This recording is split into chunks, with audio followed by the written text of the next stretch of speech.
Hello, beautiful people. Happy 2021. How's your New Year's treating you so far?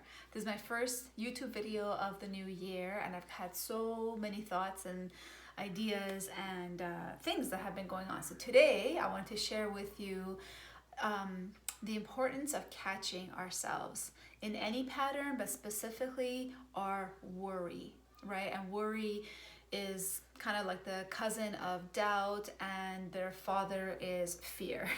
You know what I mean? But worry shows up in so many ways, especially when we are parenting our children, making decisions for them. And if it goes unchecked, meaning unconsciously, without our conscious awareness of how we're reacting, and it's based on worry, then we run the risk of projecting and passing down these kind of ideas and worry-based thinking and behaving to our children, right? I come from a Persian culture, and we kind of joke about it, but it's not really much of a joke that we, like especially moms, are worried. They're just these worry words all the time about their children, right? And so, and I'm sure in many cultures too, and my mom always says, from the cradle to our own grave, we worry about our children, doesn't matter what age they are, right? So comment below if you can relate to this. And I have some news for you, especially moms, if you are worry word, but I know dads worry as well. So we can, through the power of our awareness, shift things and break those patterns of reacting, making decisions, and treating our children from a worry-fueled place. We can shift that to a more accepting, love-based approach, if you will, right? So I want to share with you just an example of this, which I think happens probably all the time. I know for sure it happened with me when I was a school-age kid. So many mornings I wake up and be like, I don't want to go to school. I don't feel like it. You know what I mean? And I had to figure out how to convince my mom on how to let me stay home, right? And so I'd pull out all the cards on, like, I'm so sick and I have a fever, I got a cough, I'm so dizzy, my tummy hurts, right? All of these things. And so today was such day. It's the first week back to school. And my oldest son, who knows us, he's 8 years old and already has a PhD on me and my husband and our ways, just woke up. And he's usually the first one who wakes up, gets his sister motivated to get ready, and keeps us even on task and keeps the time in check and says, how much more time?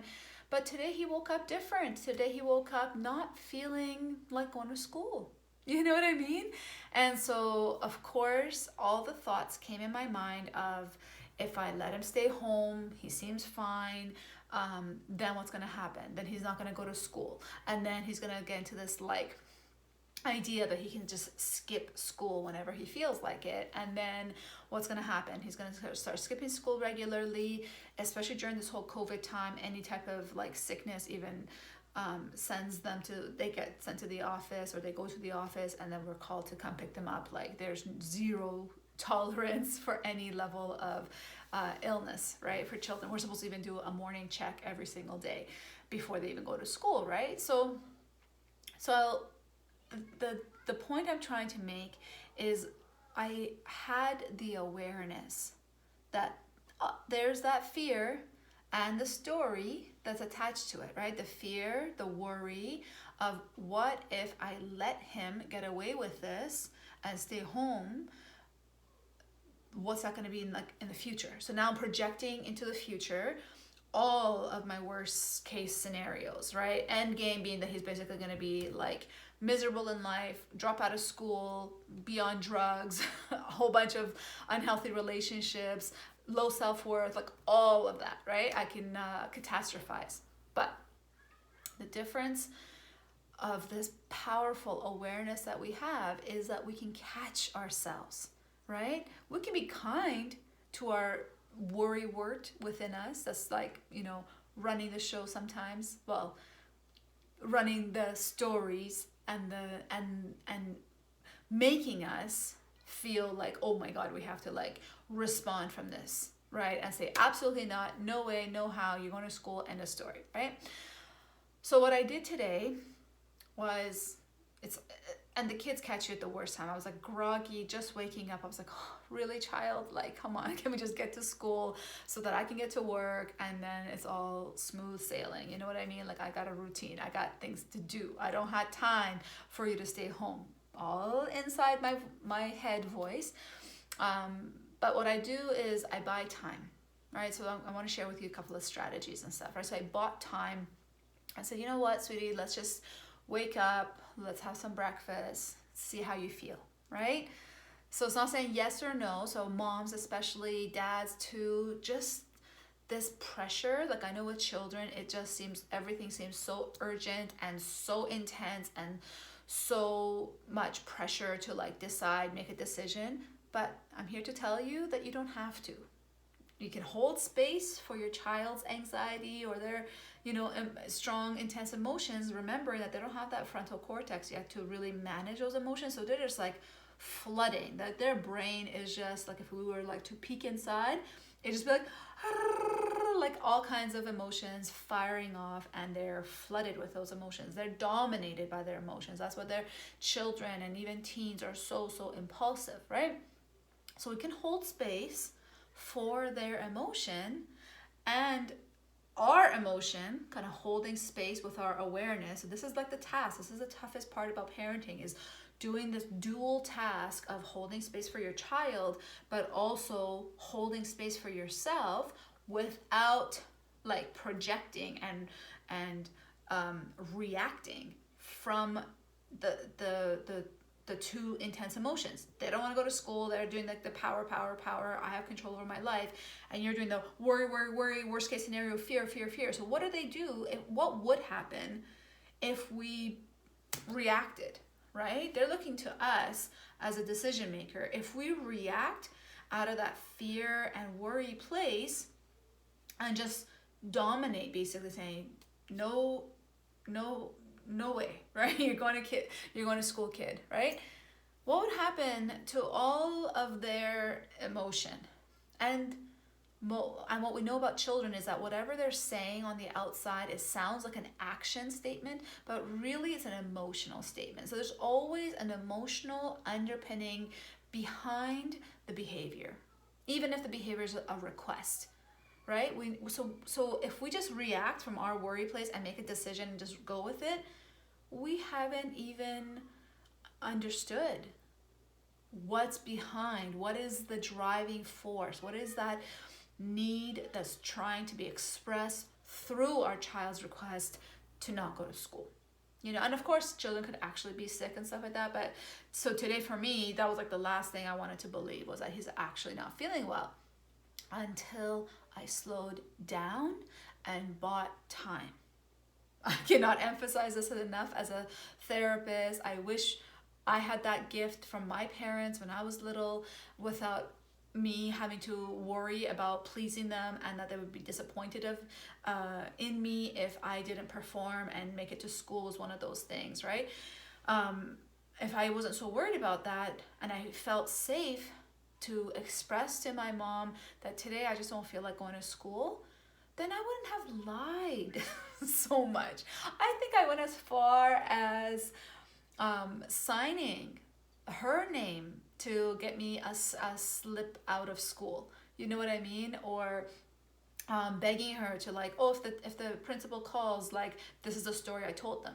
I wasn't able to just have that communication with my mom because there was all of this barrier of fear between us, right? So back to today. So I noticed that impulse within me, my programming, my story, the way my mom would have reacted. I noticed it, did not react, and paused and bought myself some time with my son. So we got up, got out of bed, stretched, and we're sitting down for breakfast. Of course, he starts to tell the same story to my husband. And the cool thing about when it's like two parents, you start to witness, because you're not in like the having to respond seat, the hot seat, I call it. You get to observe what's happening. So I got to see, he actually responded from that same place of no way, no how, you're going to school, like, end of story. You know what I mean? And he didn't want to even hear it, right? So then I saw my son reacting from my husband's reaction. Now we got two reacting pieces going. He goes over to the couch, and then I was like, oh, you know what? I get curious, right? Curiosity is probably my most go-to, and the thing that I suggest to clients and parents the most is get curious. Curiosity, playfulness, acceptance, empathy, right? They all buy you time and the words for that empathy, that magical empathy, which is like the child experiences you feeling their feelings, feeling for them, being able to really like hit the nail on the head, capturing what it is they're experiencing, right? So curiosity, I'm like, oh, I haven't even gone curious. So I went over to the couch, put my arm around him, having had time to just wake myself up, brush my teeth, put some water on my face, get my, morning water and stuff. Why, right? What's going on for you? And then he's like, well, I just don't feel well. So he starts with the symptoms, right? And it's obviously all the invisible symptoms, right? I feel dizzy, I feel nauseous, I feel so tired, I'm just gonna like sit at my desk, I want to go to the principal's office. Like, he's just pulling out all the stunts, right? And then I was like, okay, yeah, I can totally see that. I hear you. And then I was like, oh, is there anything else, going on? Anything going on with your friends, right? Because a lot of times these things, there's like a hidden, even it might be unbeknownst to your child as to what's going on at school. Really, it might just be like a overarching emotion that needs to be kind of unpacked, but it's all kind of like clustered together inside of them, and they don't even know how to like articulate it. They might not even be aware of what's happening. And so he was just saying, no, it's just how I feel. Right? And I knew in the back of my mind that, like, realistically, if I send him to school, force him to go to school, we will get a call and we'll have to go pick him up, right? So we get back to the table and tell my husband, you know what, some days I don't feel like going to work. I don't feel very good today. And he's feeling the same, right? So because I was able to hear him, because I was able to slow down, not react, then I was able to get curious, hold that space for him, understand his feelings. And the empathy comes if we as parents are able to see ourselves at that age. Ask yourself, like, did I ever want to do that when I was like his age or her age, my child's age? And of course, so many times, right? I always encourage, especially the teenage parents, to go back to the time when they were teenagers and all the things that they did, right? So I was able to go back to myself as a kid, also thinking about what is the value or the message that I want to convey to him about why do we go to school? School is my child's work right now. Why do I go to work then, right? I work, that's my work, and he goes to school, that's his work, right? So I'm like, what is the thing about work? And so it's about showing up. Obviously, I would like, in my ideal world, the value around going to work, showing up, present, full on, wanting, enjoying your work to the point that you want to be there. You wake up kind of excited to go there, right? And for kids, a lot of it is the learning is the work part, but the socializing, the fun is the motivator, right? We humans respond out of emotion, right? So what's the feeling? What's that motivating factor?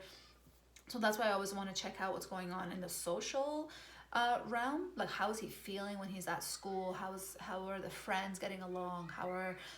How's he feeling with the teacher? Does he feel connected? The relationship, right? Because when you feel safe in those relationships, that's when learning really happens. Not when we're feeling like pressure or criticized or basically fear.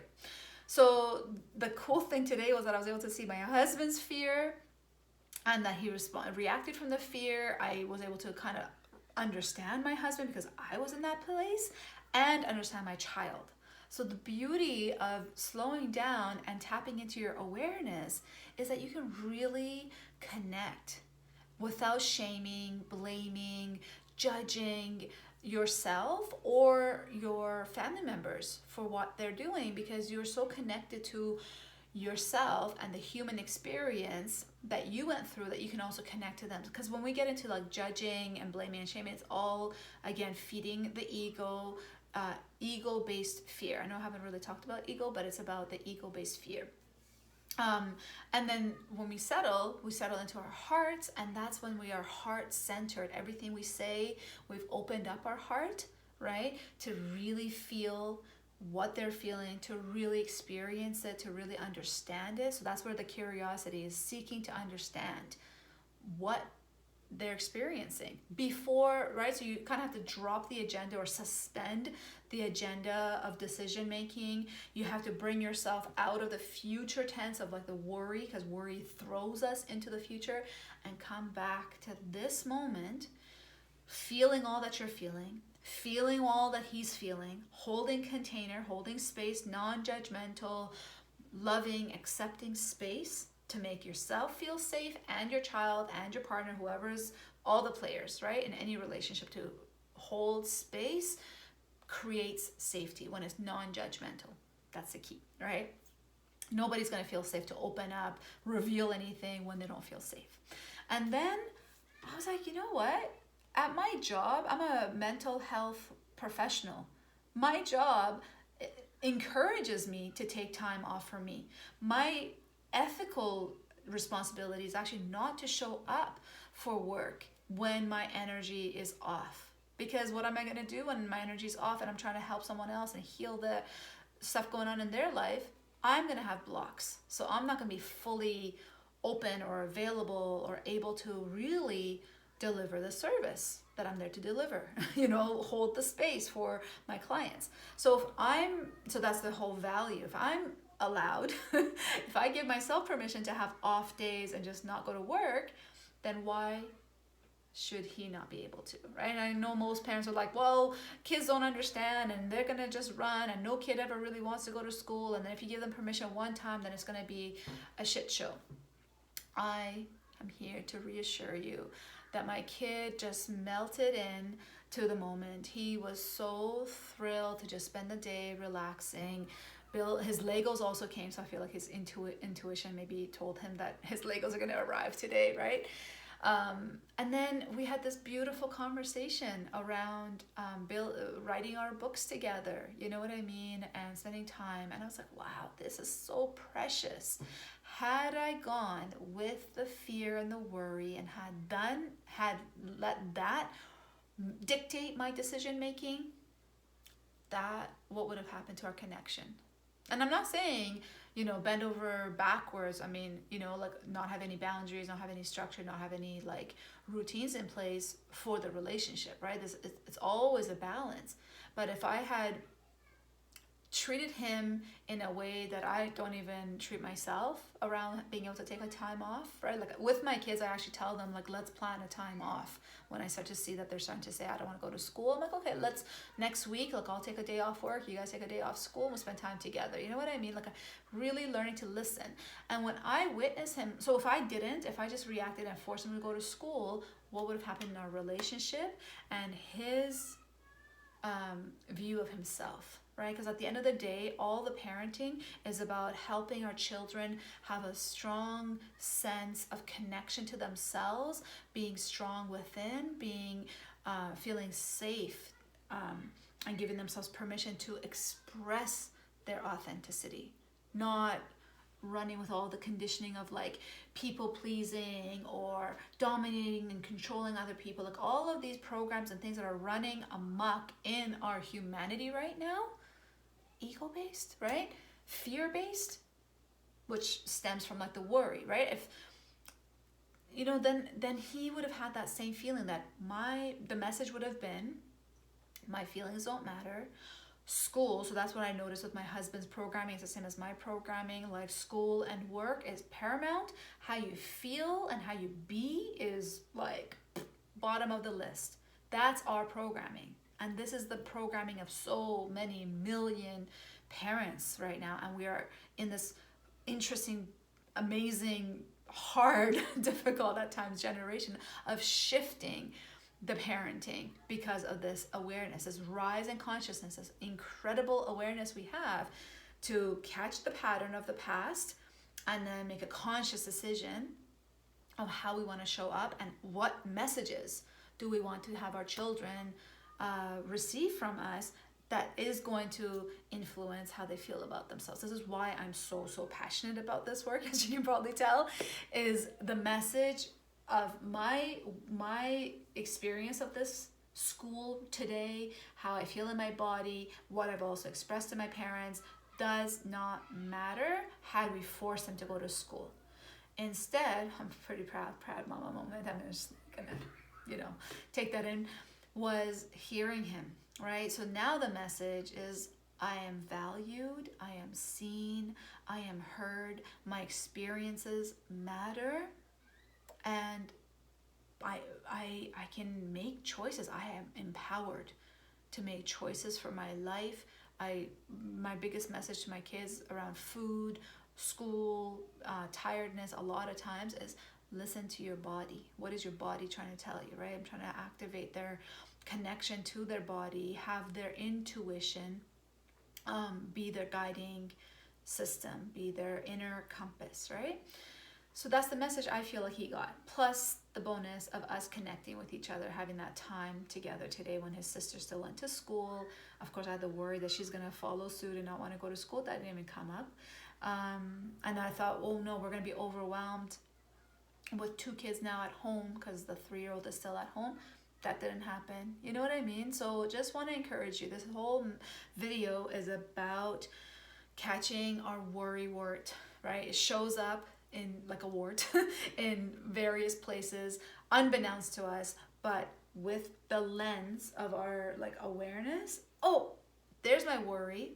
Calming ourselves down lovingly, buying time before responding, no matter how urgent the situation may seem, and then curiosity with the child, person, whatever. So what's really going on? What's the emotional reason behind what they're doing or saying, right?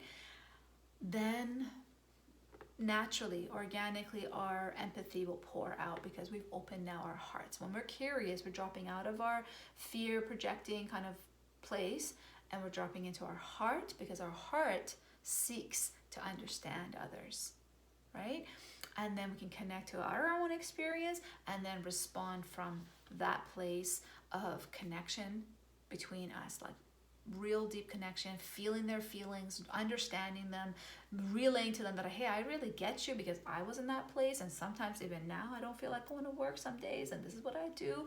Beautiful teaching moment, and honoring our children's experiences just as we honor ours. And I know there's just so much societal, systemic conditioning around being on time, performing, work, do, right? And I have had the blessing of my inner Sangha, Stacy and David's like coaching, who